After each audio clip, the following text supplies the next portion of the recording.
In the previous video, we talked about the origins of the European integration process. In this video, the focus is going to be on widening. We are going to look firstly at the successive enlargements of the European Union from the original communities of 6 member states to the current Union of 27. Secondly, we're going to look at the substantive and procedural conditions concerning EU membership. And thirdly, we're going to throw a short look at the future of EU enlargement.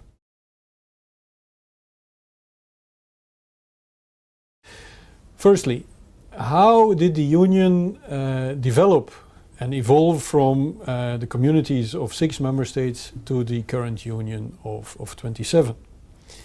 As we already indicated in the previous video, it all started with the European coal and steel community founded by the 6 founding fathers of the European construct, the Benelux countries, France, Germany and Italy. Already in the Schuman Declaration, it was stated that the European integration would be open to the participation of other countries. So it was already at that moment clear that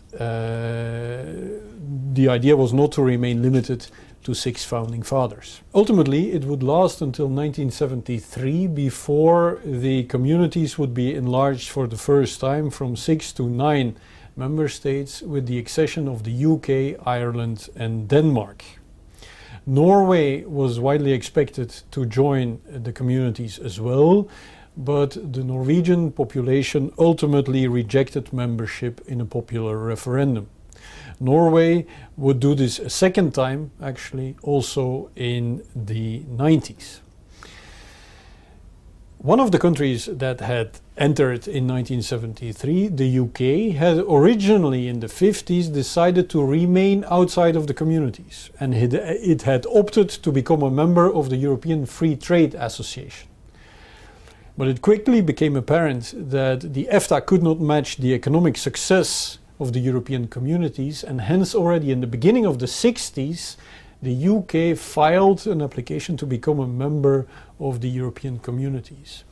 This application was vetoed twice by France and by its president, de Gaulle, who was of the opinion that the UK had rather or had better remained a member of the Commonwealth rather than of the European communities. Only after de Gaulle had left office or was no longer president, the way was paved for the UK to become a member of the European communities. In the 80s, we would see a second and third enlargement wave, whereby the communities would be enlarged from the then 9 to 12 member states, with the accession of first Greece in 1981 and subsequently Spain and Portugal in 1986. Political considerations clearly played a role in these accession waves as well. From an economic point of view, these countries may not have been completely ready to join the communities, but it was clear that these new democracies had right-wing past and a dictatorship past, and one wanted to avoid these democracies from coming under the communist influence. After all, it was still the period of the Cold War.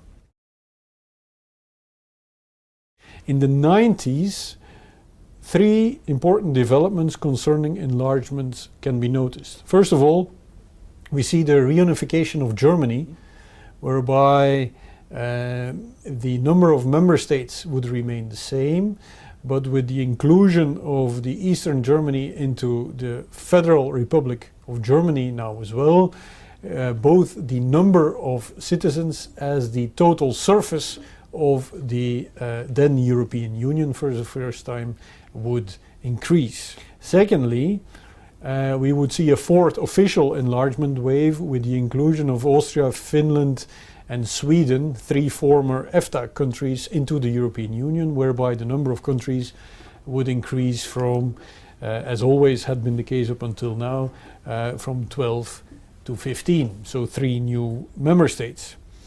Thirdly, already in the 90s we could already see the preparation for the Big Bang enlargement wave of the first decade in the 21st century, when after the fall of the Berlin Wall and the creation of new democracies in Central and Eastern Europe, the European Union would conclude a number of association agreements with these new democracies, in which the membership aspirations of these new countries were officially recognized.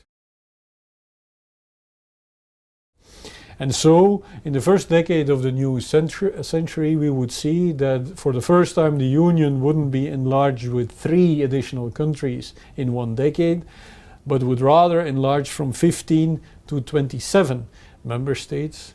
First, on the 1st of May 2004, the Union would not be enlarged with 3 member states this time, but with 10 new member states, with the accession of Poland, Hungary, Czech Republic, Slovenia, Slovakia, the 3 Baltic countries, Lithuania, Latvia and Estonia, and the 2 islands, Malta and Cyprus.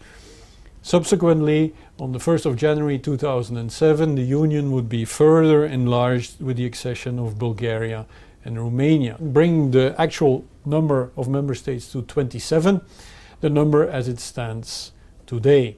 Now, it is not likely going to stay long at 27, as Croatia is scheduled to enter soon, if everything goes according to plan, on the 1st of July of this year, 2013, and then Croatia will become the 28th member state of the European Union. So where are we now concerning accession? Croatia has the status of acceding country. Apart from that, a number of countries have the status of candidate country, that is Turkey, Iceland, Serbia, Montenegro and the former Yugoslav Republic of Macedonia. And 3 countries have been granted the status of potential candidate country, that is Bosnia-Herzegovina, Kosovo and Albania. So we are now 27, we will be very soon 28, and in a couple of years to come, arguably the Union will consist of 30 plus member states. In the first part of this video, we looked at the successive enlargements of a community of originally 6 member states to the current Union of 27 member states. In the next part of this video, we will identify the substantive and procedural conditions for EU membership and discuss the special cases of Turkey and Croatia.